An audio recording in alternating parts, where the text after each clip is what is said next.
No nii, head inimesed Matkaspordiplatsi peal ja kuulderaadiuses laval on algamas järjekordne programm põnevate lugudega ja seekord on rääkimas kaks meest, üks neist Kaur ja mina olen Väints. Ja see teema, millest me täna räägime, on siis mugavusmatkamine ja instrumendid, mida mugavusmatkamiseks vaja on. Ja suures piiris tuleb juttu kahest mugavusmatka varustuse liigist. Üks nendest on siis auto katusetelk, mida siit platsi pealt ka oma silmaga vaadata saab sisse ronida, saab proovida, kuidas on. Ja teine variant on siis minikaravan, mis on siis selle nii-öelda tavalise matkakaravani selline pisem versioon, mida on endaga hirmus lihtne kaasas vedada. Aga et selle jutuga nüüd kuhugi välja minna, siis Kaur paneb oma reisipildid siia taustaks kuidagi moodi mängima. Kohe vaatame, mida me pidime siin vist midagi vajutama või käib. Ja praegu on esimene pilt ees siis sellest, kuidas mina tõin ära enda esimese minikaravani, et mul on ka neid nüüd 2 tükki on nagu sulgi. Ja tegu on siis Respo prototüübiga seal pildi peal. Ma arvan, et meie olimegi esimesed inimesed kunagi, kes need Respo katsetuseksemplarid ära ostsid. Et minul oli Haagis number 2, mille Respo kunagi tegi ja siia samasse territooriumi peale matkamessi käigus näitamiseks välja tõi ja sinu oma ka kindlasti oli üks esimestest. No esikümnes kindlasti, jah. Võib-olla 5 isegi. Aga enne, kui me selle teemaga edasi läheme, ma esitaks sulle ühe sellise väljakutse, et proovi oma sõnadega kirjeldada või defineerida seda mugavusmatka ja mõtet. No selle minikaravaniga oli tegelikult niimoodi, et ma ülikooli ajal olin kõva telkija. Et käisin siin, alati kui oli suvevaheaeg, siis kuu ja poolteist olin kas Hispaanias või Ukrainas, Krimmis või kuskil. Aga siis, kui tutvusin enda praeguse naisega, sest temale jälle see telkimise asi üldse ei meeldinud. Et ma alguses proovisin seda talle kuidagi pähe määrida ja käisime natuke siin Põhjarannikul ja Peipsi ääres, aga sihukest suurt sära tema silmis ei näinud, eks. Aga siis tuli see hull mõte, et teeks ise selle minikaravani. Ja niimoodi ma selle Respo juurde jõudsin ka, et tegelikult ma tahtsin osta lihtsalt põhja. Ja siis nemad pakkusid, et meil on siuke prototüüp ja saad selle põhimõtteliselt selle põhja hinnaga. Ja see mõte naisele meeldis juba palju rohkem, et on ikkagi küljealune on kuiv, ikkagi uksed käivad lukku, eks ole, ei ole seda, et keegi lõikab sulle kääriga augu sisse ja varastab kõik su asjad ära. Ja et saata jätta lukustatuna kuhugi matkaplatsile ja ise minna autoga ümbrust uurima või siis ravamatkale, eks ole. Et need on need asjad, mis seal võlusid. Ja võib-olla siis see ka, et kui selle suure Haagis suvilaga sa sõidadki, siis kämpingus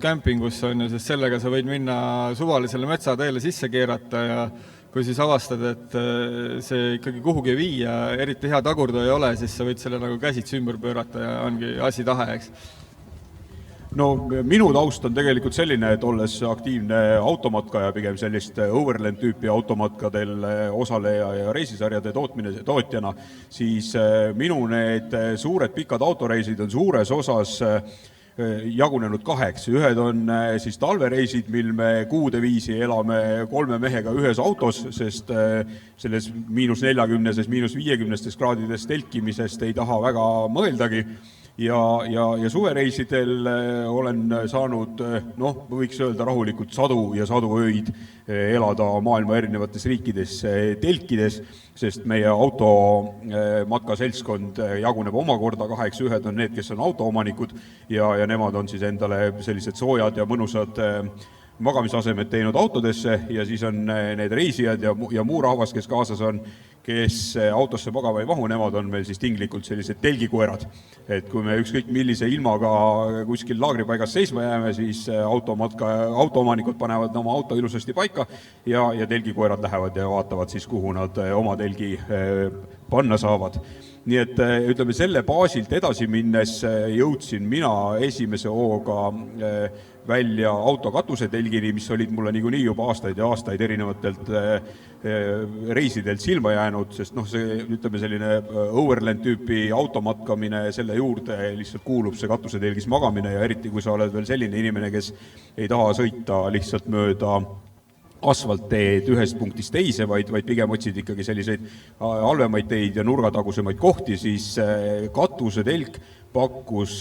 seda mugavat võimalust, et sa ei pea väga palju muretsema selle pärast, millisele pinnasele sa oma laagri lahti lööd, on ju, et ei ole vaja käbisid kokku korjata, ei ole vaja mingisuguseid juurikaid laiali taguda, mingite ohakatega võidelda, vaid sa lihtsalt jääd autoga seisma, teed klõpsust katusetelgi lahti ja 30 sekundiga on sul magamisase olemas, kus on padjad ja tekid kõik olemas. Ja hommikul täpselt samamoodi, et kui on vaja kiiresti edasi sõita, siis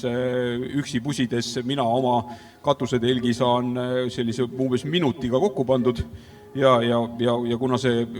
nendes plastkorpustes katusetelkidel, nad on varustatud sellise kangaga seal vahepeal, et selle võid ka rahulikult keset paduvihma kokku panna ja sa ei pea ülejäänud päeva muretsema selle pärast, kas järgmise avamise käigus kogu su telk on ära mädanenud. Et see nii-öelda autokatusel hoidmine annab selle eelise, et sa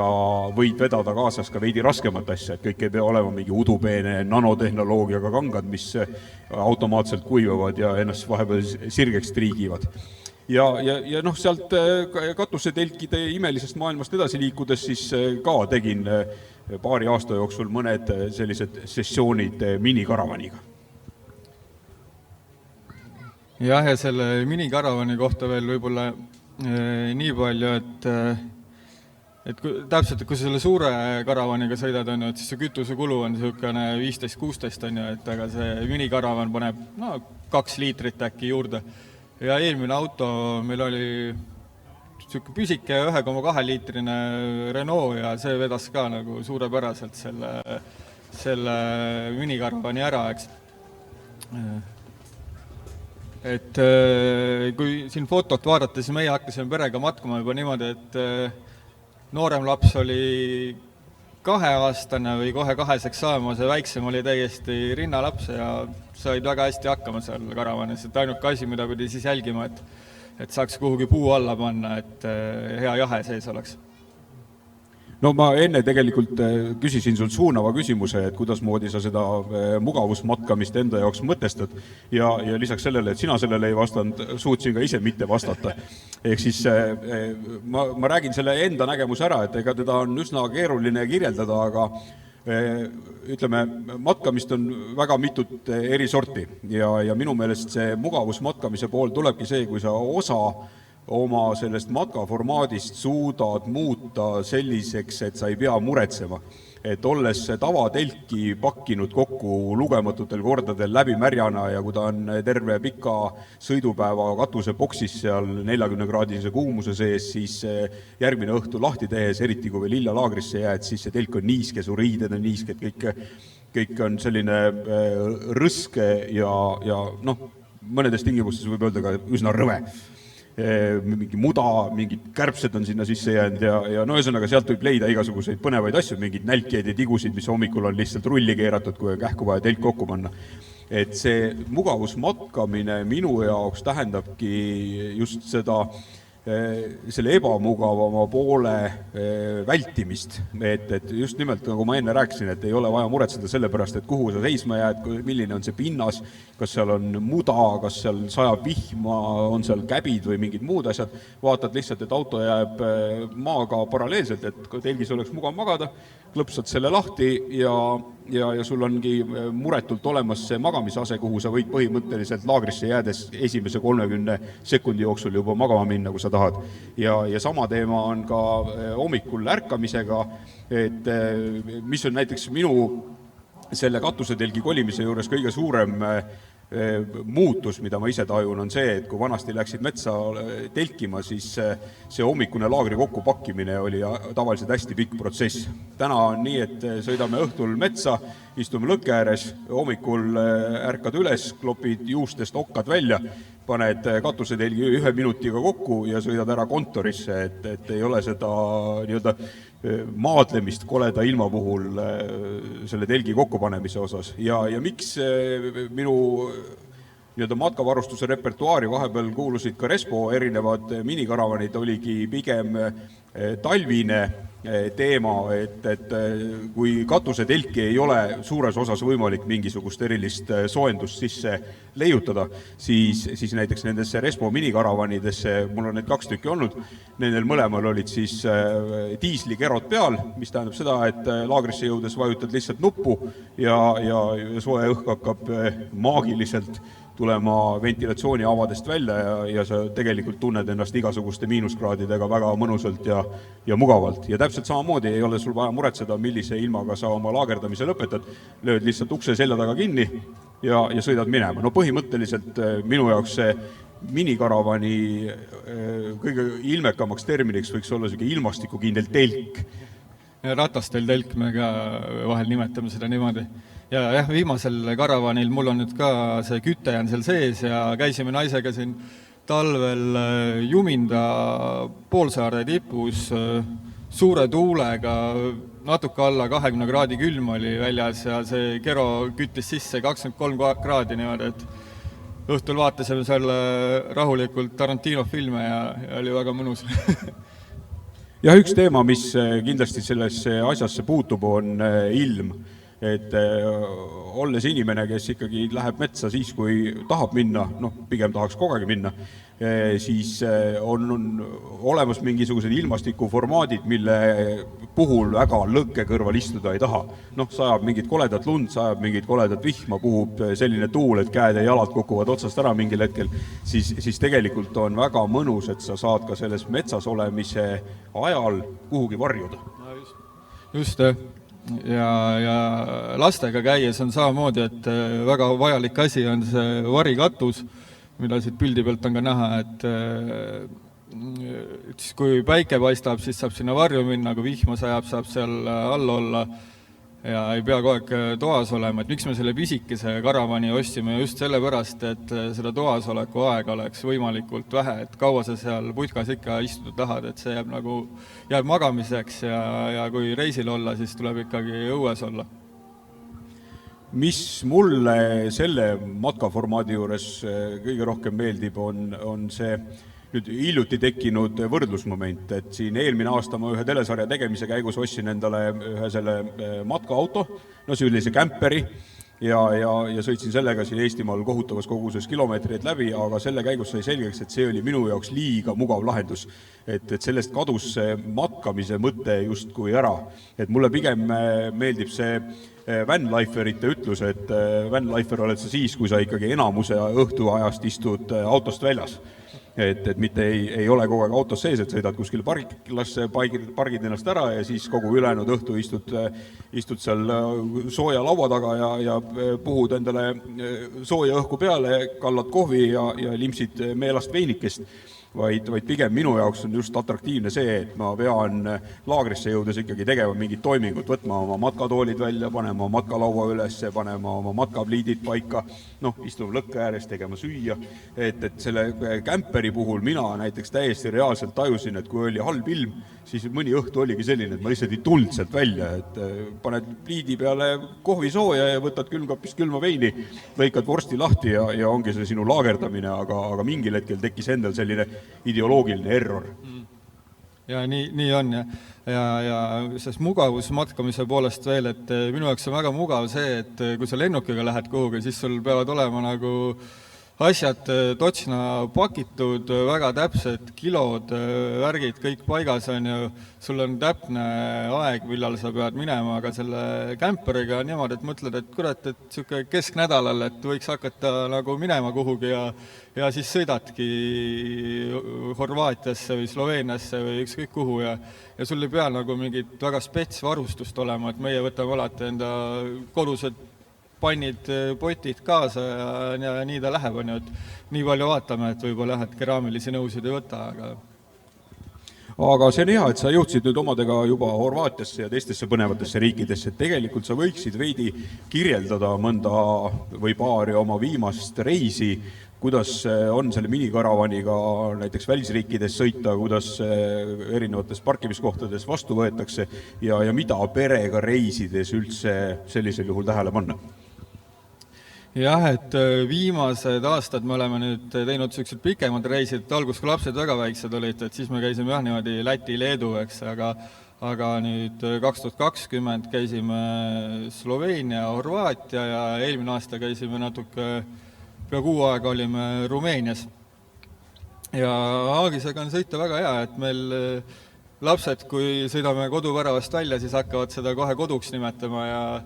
ja kui kuskil Haagis telkimiskohta või kämpingusse jääb, et siis alati küsivad, et kas me ikka lähme tagasi, et ega me teda sinna ei jäta, eks. Et ja lapsed saavad pika sõiduga hästi hakkama, et me oleme teinud tegelikult sellised eriti üle 4 tunni päevas ei sõida. Et siis ongi, et magamisaeg on 2 tundi, siis kuulavad seal mingid onu Reimuse jutte raadiost, eks ole, või paneme mingi multika käima või naine teeb seal näidendit neile 2 istme vahelt, eks ole, et seal neid tegevusi tegelikult on küll ja küll, kui natuke YouTube'ist vaadata, siis see ei ole nüüd küll mure, et umbes, et lapsed on autos kinni. No sina enda minikaravani ehitasid veel lapse jaoks eraldi nari. Jaa, mul on taga nüüd uuele nagu eriti hea, et vana oli siis vist 60 senti lühem, et siis lapsed magasid meie jalgade kohal põhimõtteliselt. Et neil oli oma lavats, aga nüüd need on siis tagapool ja neil on mõlemal oma voodi seal, et mis on siis 1,41 meetrit pikk või mis see Aagise laius on, et nii kaua nad sinna ära mahuvad, et siis tuleb ka katuse telk osta just. Et ja neil on seal väga hea magada, et ei ole probleemi. Iseenesest on see päris hea võimalus teha selline väike minikaravan 2-toaliseks. Et paned sinna katusetelgi peale ja siis saab osa ravast magada katusel ja osa küll, aga tuleb arvestada sellega, et sellisel juhul tuleks kindlasti Aagis võtta auto tagant ära ja kerida talle jalad alla, et saavutada see stabiilsus, sest mul on endal see kogemus olemas, kus mu minikaravan oli kastikal taga ja osa seltskonda magas auto katusel telgis ja kui nemad külge keerasid, siis minul kogu Haagis värises ja tõenäoliselt ka vastupidi. Aga see oligi selline asi, mida kuidagi enne ei olnud võimalik välja mõelda, vaid see tuligi omal nahal ära kogeda. Jah, ja kui mõelda nüüd, kas mingid muresid või probleeme on reisidel olnud, siis ühe korra oli äkki, kui me siis Ukrainast sõitsime Slovakkiasse, et siis seal piiri peal tekkis mingisugune müstiline segadus piirivalvuriga, kes arvas, et mul peaksid olema mingid eriload selle Haagise tõmbamiseks, aga see on täiesti tavaline. Igaüks, kellel on B-kategooria, võib nendega sõita ja siis oli seal kõvasti vaidlemist ja e-riiki sisse logimist aga lõpuks kuidagi ta ise kadus ära ja saadeti uus ametnik, kes nagu oli rahul sellega. Aga muid selliseid juriidilisi mingeid teemasid ei ole küll olnud, et pigem on see, et vahel vaadatakse, et see on nii väike Haagis, et lastakse kämpingusse telgi hinnaga, eks ole. Et kuna ei ole ka seda musta või paaki ega midagi seal, ja meil on päiksepaneelid on ka katusel, et meil iseenesest elektrit vaja ei ole, külmik on gaasi peal ja siis teinekord ongi, et öeldakse, et tavai, et tulge sisse ja käige duši all ja makske see 5 või 10 eurot, mis see telgi hind on seal muidu. Just see autonoomsus oligi teema, kuhu ma üritasin järgmiseks tüürida, sest minu minikaravan oli ehitatud nii palju autonoomseks, et lisaks sellele diisliahjule oli seal peal siis ka akusüsteem, päikesepaneelid laadisid seda ja tegelikult terve eelmise suve sai niimoodi hakkama, et ma ei pidanudki ühtegi korda seinast seda akut laadima, vaid tegelikult selle eelmine suvi oli muidugi äärmiselt soe ja päikeseküllane. Aga ka nädalavahetuse otsa, kui külmkapp taga oli, pidasid akud ilusasti vastu ja tavaliselt, kui õhtul jälle tahtsid asju käima panna, siis aku näitas palju suuremat tulemust, kui ta hommikul jäi, et ta jõudis päevaga ikkagi nii palju laadida. Nüüd talviseks perioodiks ma panin lisa päikesepaneeli katusele ja kui me siin märtsikuus Kalli kaasaga sõitsime Tiiru ümber Mandri-Eesti ja Saaremaa ja Hiiumaa, nii et panime Subarule oma matkahaagise järgi, siis tegelikult ka Tallinnast laadides rohkem tee peal laadima ei pidanudki, et see elas oma võimetega ja akumahuga tegelikult selle nädalaajalise tripi ilusasti üle. Kaua sul kestab? Ma olen ikkagi laadinud, sest meil oli see suur külmik oli taga kogu aeg. Et suvel ta toidab ilusti see päiksepaneel selle külmiku ära, aga talvel talvel tegelikult on külmikut vaja, eks ole, aga ta päeva jooksul ei saa nagu sealt päiksepaneelist mingit vunki juurde. Aga jah, meil see uuel Haagisel on nüüd 175 vatti Victroni see paneel, et seda pole veel väga katsetada saanud, aga ma arvan, et see peaks nüüd küll pidama niimoodi, et laadimist tarvis ei ole. Et vanal Haagisel olid AliExpressi niisugused õudsed paneelid, et need kuumenesid üle kohati, et siis nad eriti ei andnud. No kõige odavam populaarsus on tulepulk, sellega on seltskonnas nii, et korra tõmbad sauh ja siis oled automaatselt kõigi sõber, sest kõik tahavad su käest seda laenata ja proovida ja ülejäänud õhtu möödub seltskonnas nii, et kõik proovivad mingid käbisid ja kuusepuid kuskil põlema panna. Ütleme, minikaravani kohta küll ei saa öelda, et see oleks odav populaarsus, aga selgelt tõmbab see tähelepanu, eriti sellistel juhtudel, kui sa satud kuskile nii-öelda mingisuguseste karavanparkidesse. Et minu enda kogemus oli see, et riburada pidi suurte karavanide ja matkaautode mehed käisid ja lasid sisse näidata endale ja ainuke kommentaar, mis sealt tuli, oli see, et kuule, sul WC-d ei olegi. Ja täpselt, see WC ja duširuumi küsimus on nagu kogu aeg olnud, aga ma ei tea, nagu isegi kui see karavan oleks natuke suurem, siis mul nagu kuidagi ei imponeeri see magamistoa kõrval WC-s käimine nagu nii, eks ole, et mina nagu sellest mingit probleemi ei näe, aga jah, et ta on niisugune conversation starter on kindlasti, et iga kord, kui kuskil kämpos olla, siis ikkagi keegi kõrval ujub ja tahab seal näha, mis seal sees on ja teinekord küsitakse, et do you sleep in a box või midagi sarnastaks. Aga samas, kui näitad ära, et mis seal sees on ja külmikud ja laadimise võimalused ja nii edasi, et siis öeldakse, et kuule, et see on jah, et täitsa on jumed sellisel mõttel. See on ka minu jaoks üks teema, mis läheb juba sinna natukene liigse luksuse ja liigse mugavuse alla. Et alati, kui seda küsitakse, siis mulle esimesena tuleb pähe see mõte, et ma olen oma elus sõitnud umbes 320 000 kilomeetrit nii-öelda automatka kilomeetrit ja selle käigus ei ole üheski autos olnud kunagi selliseid võimalusi ja ei ole ka kunagi midagi tegemata selle pärast jäänud, et see nii-öelda mugavus on mõnus asi, millest kinni haarata, aga jah, mina jõudsin lihtsalt kaarega välja sinna ideoloogilise errorini, et mul oli vaja see kämper ära müüa, kolida tagasi minikaravani ja kolida tagasi katusetelki, sest see annab mulle kui matkajale oluliselt suuremad võimalused jõuda sinna, kuhu ma tahan jõuda. Aga kui rääkida nüüd mingitest vigadest, mis on karavani juures tehtud, et mis sul on kõige suurem viga olnud, mis sa oled nagu pidanud välja vahetama mingit avaari seal? No minu Haagise puhul oli kõige suuremaks vigastuse tekitajaks ikkagi eriti halb maastik ja mitte seda, et Haagis ise ei oleks sellele vastu pidanud, vaid see kolmas abiratas, mis kõikidel Haagistel seal ees on, siis kui sõidetavad rööpad läksid sedavõrd sügavaks, et see keskmine teeosa oli veidi kõrgem, kui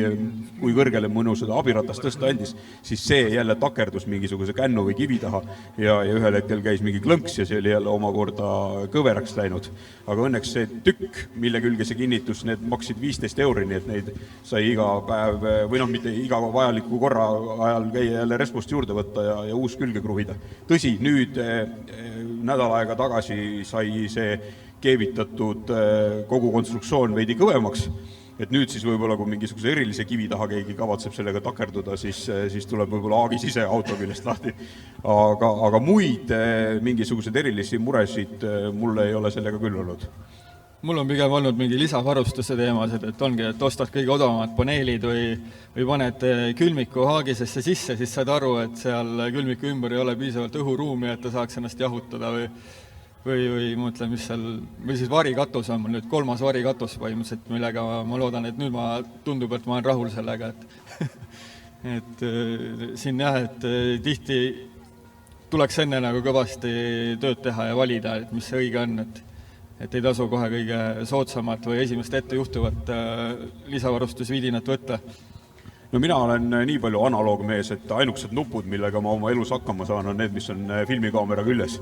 Ja ülejäänud kogu elektroonika on minu jaoks totaalne müstika. Ja oma esimese päiksepaneeli ma leidsin üldse Kreekast, et kui ma sõitsin bussiga üksinda ümber Euroopa kontuuri, siis Kreekas vedeles tee peal üks päikesepaneel, mille ma siis korraliku inimesena käisin ja korjasin ülesse ja siis ta vedeles mul pikalt kodus, kuni siis lõpuks sai selle minikale peale pandud ja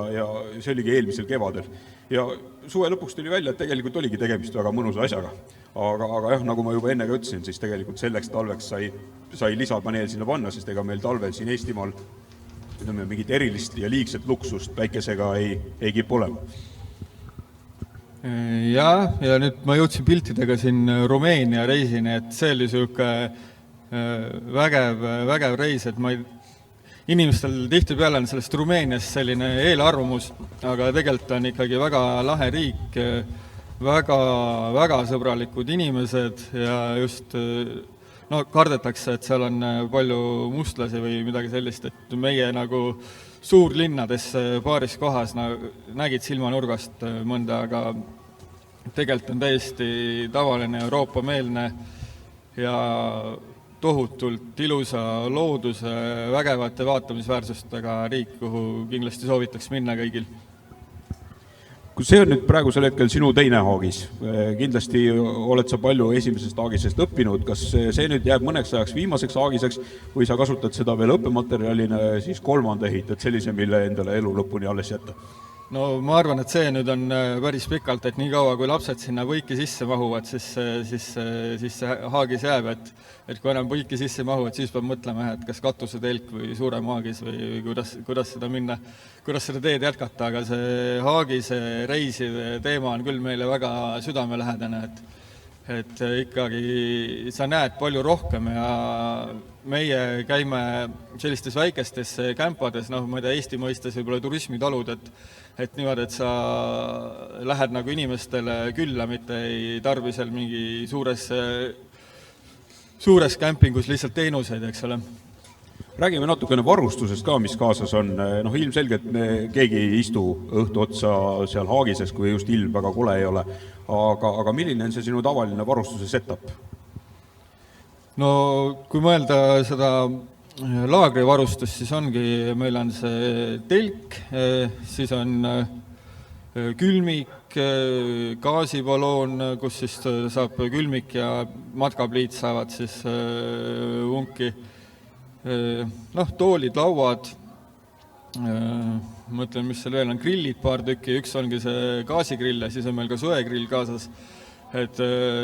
meie suur lemmik on üks selline grill nagu lootusgrill, mis on siis, kulutab väga vähe sütt, ei tossa üldse, et väga paljudes kämpingutes sa ei tohi kasutada grille, aga siis seda alati lubatakse kasutada, sest see tossab isegi vähem kui gaasipliit, eks ole, et ta on tõesti hea. Kas see kogu varustus mahub sulle endale sinna sellesse minikaravani ära või on ta ikkagi suures osas paigutatud autosse? Meil haagise varustus on kõik, haagises autos on meil ainult riided. Kas on midagi sellist, mida sa praeguse haagise puhul, mille puhul sa tunned veel midagi puudust või oled sa saavutanud sellise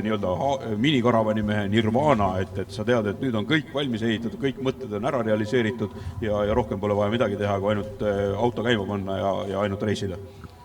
Eks ma ise unistan natuke sellest, et võiks olla võib-olla vähe kõrgem vedaja auto ka, eks ole, et siis võiks ka see haagis olla äkki natukene kõrgem, aga ma ei tea, äkki Respo saab seda tõsta lihtsalt mingi hetk. Et muidu nagu haagis juures hetkel küll midagi muuta ei tahaks, et kõik tundub nagu ideaali lähedane. Kas on sul olnud ka sellised olukordasid, kus sa oled haagise tõttu pidanud kinni istuma? Meie haagistel oli see erisus, et sinu oma on see tavarattaga suures osas maanteeversioon ja minul oli off-road variant. Et minul oli küll pigem see lugu, et olgugi, et haagise rööbe oli ratastel laiem kui auto oma, siis paaril korral ma ikkagi suutsin ennast mingitesse sellistesse olukordadesse kinni sõita siin talvisel perioodil paksu lume sisse, kus see laiem rööbe hakkas takistama manööverdamist ja tagurdamist. Aga kas selliseid olukordasid on tulnud ette sul ka tavatingimustes? Tead, mul on olnud pigem seda, et ma olen keeranud kuskil ümber puu ennast niimoodi, et ma ei suuda sealt nagu lihtsalt välja tagurdada, et siis ma olengi lihtsalt lahti ühendanud ja olen saanud kuidagi selle asetuse nagu paremaks, et eelmise autoga mul oli küll niimoodi, et see oli ainult esiveoline, et siis ma ükskord vihmaga sõitsin mingi kruusamäest üles ja hakkas seal kratsima ja põhimõtteliselt pidingi alla tagurdama, et mingit varianti ei olnud, aga praegu on jah 4 vedu, et veab küll, aga lihtsalt tead, niisugune linnamaastur, et vaatad, et väga oks vastu ei tuleks ja võib-olla tahaks nagu niimoodi, et saaks natuke julgemalt sõita. Kas haagisega tagurdamise saab kiirelt selgeks? No väikese haagisega tagurdamine ei ole küll midagi keerulist, et võtad 2 autorehvi kaasa, lähed katsetad kuskil tühjas parklas ja võtab sul võib-olla paar tundi aega ja ongi selge, et see ei ole küll midagi, et ja väike haagis on selles mõttes hea, et kui sa kunagi tahad suurt hakata vedama, siis sa saad selle tagurdamise nii selgeks, et pärast ei ole ka suure eksamil mingit probleemi. No siis, kui me märtsikuus ümber Eesti seda kontuurisõitu tegime, siis tuli mulle elu kõige pikem haagisega tagurdamine. Saaremaal sõitsin mööda mingit Karjamaa teed nii kaua, kuni pinnas läks selliseks, et enam ei julgenud lõhkuma minna. Ja lasin ennast siis sealt tagurpidi tagasi, ma arvan, et see tagurduse meetreid tuli kuskil paarisaja ringis seal kadakate vahel, et see on tõenäoliselt ka üleüldse nii ka heal pinnasel minu tagurdamise rekord haagisega, aga üks suur pluss, mida ma selle mini-haagise juures näen, on see, et tegelikult ta on nii palju kerge, et kui sa jäädki täielikku hätta, siis sa saad selle küljest ära võtta, keerad auto ja haagise eraldi ringi ja ühesõnaga sa suudad seda ka mingite puude vahel käsitsi manööverdada. Ja täpselt, meil on matkakohas niimoodi, et paned haagise paika ja siis saad aru, et see muru on seal täiesti läbi vettinud ja sa tahad autoga sinna minna ja näed, et auto hakkab nagu põhimõtteliselt sisse vajuma, et siis lükkadki käsitsi selle haagise sealt minema ja siis paned selle auto taha siis, kui nagu on maapind vähele kuivemaks läinud. No vot, kuhu me oleme oma jutuga jõudnud, on sul äkki ära rääkida veel mõni põnev reisilugu? Mõni põnev reisilugu, no praegu on hea pilt, on siin Rumeenias, Kesk-Rumeenias, see on siis Sakside ühes linnas, ma selle linna nime ei mäleta, aga seal oli selline kontrastide linn, eks ole, et siin pildi peal on ka näha, et külamehed käisid hobustega kõrtsis ja samal ajal tuli tutuus Pemm sinna kõrtsi, eks. Et ütleme, et Rumeenia on niisugune kontrastide maa, et selliseid hetki seal nägi ja mis nagu tee peal põhilised pidurid olidki hobuvankrid, eks. Kas sa oled ka kokku puutunud selliste olukordadega, näiteks Austrias ja Põhja-Itaalias ja tõenäoliselt ka mingites Saksamaa sellistes mägisemates piirkondades on asulaid, kuhu haagisega üldse sisse sõita ei tohi? Pean tunnistama, olen ise selle eest ka elus korra trahvi saanud, sest jäi märk nägemata, aga kas sul on olnud selliste küladega kokkupuuteid? Ei, sellistega ei ole küll, et me tegelikult suuri linnasid väldime, et iga reisi ajal me käime võib-olla, teeme niisuguse 1 või 2 linnapäeva, et Horvaatias käisime Splitis ja Rumeenias nüüd olime Brassovis, eks ole, et valid mingi linna niisuguse laheda, kus sa siis, aga siis oligi, haagis oli jäetud kämpingusse ära ja see ongi mõnus, eks ole, et lähed oma autoga linna. No mina suutsin nüüd eelmise nädala jooksul oma haagise maha müüa ja olen kolinud tagasi katusetelki. Aga ma mõtlen, et me võiks lõpuks või lõpetuseks üle korrata igaks juhuks need mingisugused suuremad plussid, suuremad mugavused, mida seda tüüpi matkamine näiteks sinu puhul tähendab? No minu puhul ongi üks on see vabadus, et ma lähen siis, kui ma tahan ja kui ma tunnen, et nüüd on õige hetk minna. Eriti hea on siin koroona ajal praegu, kus sa ostad lennupiletid ära ja kunagi ei tea, et kas sa tegelikult ka kuhugi lennata saad või ei saa, siis nagu haagisega ikkagi 99% sa saad minna, eks. Siis ongi see, et on kuiv, seal on varikatus, sul on nagu omad asjad, mis sul on kodus, millega sa oled harjunud. Ta võtab kütuse kulu läheb ainult minimaalselt juurde. Midagi peamised asjad vist sai nimetatud praegu, et jah, just, ja mis on nagu eelis matkaauto juures, et matkaauto eest seal on ikkagi mootor peal, sa remondid ja parandad seda ja maksad kindlustust, aga haagise kindlustus on 6 eurot aastas, eks ole. no minu jaoks on katusetelgi suurimad plussid kindlasti see mugavus, et sa saad ööbida seal, kus sa parasjagu tahad, see olgu maapind märg, mudane, olgu ta kive täis mingeid okkaid, olgu seal käbid või juurikad, see tegelikult ei loe mitte midagi. Sa pargid ennast sobiliku kohta ära, teed klõpsti katusetelgi klambri lahti ja põhimõtteliselt 30 sekundi pärast võid sa juba sinna magama minna ja kõik su magamisvarustus on seal ilusasti olemas ja hommikul saad kiiresti kokku. Ja mis mind selle juures eriti paelub, on see, et sa tegelikult saad olla justkui nagu sellise tavalise matkaja formaadis, et sa pääsed ligi kõikidesse nendesse kohtadesse, sa pääsed ligi absoluutselt kõikidesse RMK matkakohtadesse ja muudesse kohtadesse, mis näiteks iOverlanderi äppi on kirja pandud üle maailma, sellised salapärased nurgatagused ööbimiskohad, kus sa saad siis Overland tüüpi matkal olles ööbida. Ja see võimalus vajadusel kiiresti ära kaduda, et sa ärkad hommikul üles, minutiga on sul maja jälle koos ja sa ei pea muretsema selle pärast, et kas sa oled oma telgi pakkinud märjana kokku või mudasena kokku, et sa pead leidma päevas siis matka arvelt selle aja, et oma varustus ära kuivatada ja selle eest hoolitseda. Ja mul on veel see eelis, et ma saan selle Kero autost puldiga sisse lülitada, nii et kui ma matka kohta jõuan, siis on tuba juba soe. Jah, minu pean tunnistama, et katusetelgis mul soojenduse võimalust ei ole. Ma olen küll patuga pooleks pean tunnistama korra olude sunnil käivitanud gaasipliidi, selleks, et saada natukenegi selline temperatuur katusetelki, et saaks riided ära vahetatud. Aga seda ei saa soovitada ja mina ei ole sellest rääkinud ka. Jaa, aga see tegelikult saad osta ka selle õues oleva Kero täpselt samasuguse, panna sealt luku vahelt toru sisse, kus soe õhk tuleb ja korras. Mul on heal tuttaval tehtud selline lahendus, et tal on autosse tehtud üks selline vooliku väljavõtt ja kui tal autos Kero töötab, siis ta saab sealt kaudu katusetelki ka veel puhuda, aga mina ei ole raatsinud oma kastikasse auku tegema hakata ja mul ei ole kastikas Kero ka sees, nii et selle osa ma pean siis lihtsalt paremate magamiskottide ja kangema soojapesuga ära lahendama. No vot, aga sellega sai meie praegune jutt siin imekülmas telgis läbi ja tõmbame joone alla. Kui kellelgi on antud teema kohta küsimusi, siis leiab Kauri üles internetist, leiab mind üles internetist ja me mõlemad oleme selles valdkonnas nõus lahkelt jagama kõikvõimalikku informatsiooni ja andma nõu. Jaa, kindlasti. Siin on kõrval on Respo need minikaravanid on väljas ka, et täna saab nende käest ka mis iganes asju küsida, aga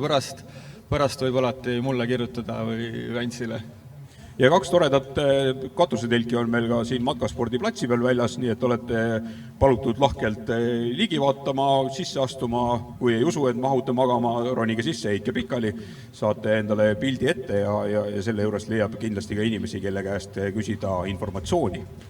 Nii et kaunist päeva jätku ja näeme siis jälle kuskil looduses. Ja leidke mingi soe koht endal täna, et ma lähen kohe otsin midagi.